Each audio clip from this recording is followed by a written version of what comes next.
Well, good afternoon, Coasters. Now, today is the release of Coasters Weekly, and I thought I'd have a bit of a roundup of what's happened in the last week. Now, look, the week in politics is one that we've all been talking about. This is politics in Wellington. Some of the behaviour has been disgraceful, and it's a bad reflection on how our Parliament should work.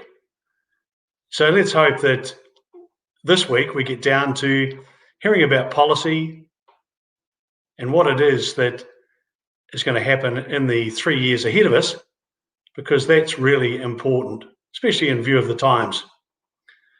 And then, of course, we had the Socialist Bank of New Zealand, which we used to call Kiwi Bank, deciding that it would take a righteous position on banking for anybody involved in the sale or production of oil, coal, or gas.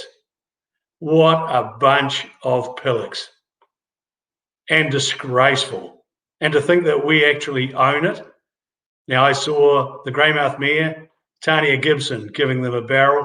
Well, let me tell you, right around the country, especially in the regions, Kiwi Bank has gone from being a great word to being a bad word.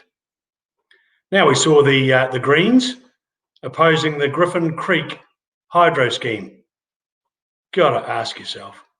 So, Waitaha, Griffin Creek, every creek that someone wants to put a hydro dam on is the most wonderful creek that's ever existed. Makes my blood boil. However, if we can do away with that RMA, we'll sort all this nonsense out. Now, on a good note, we had 100 Canterbury University students here on the coast over the weekend, and they're the student army.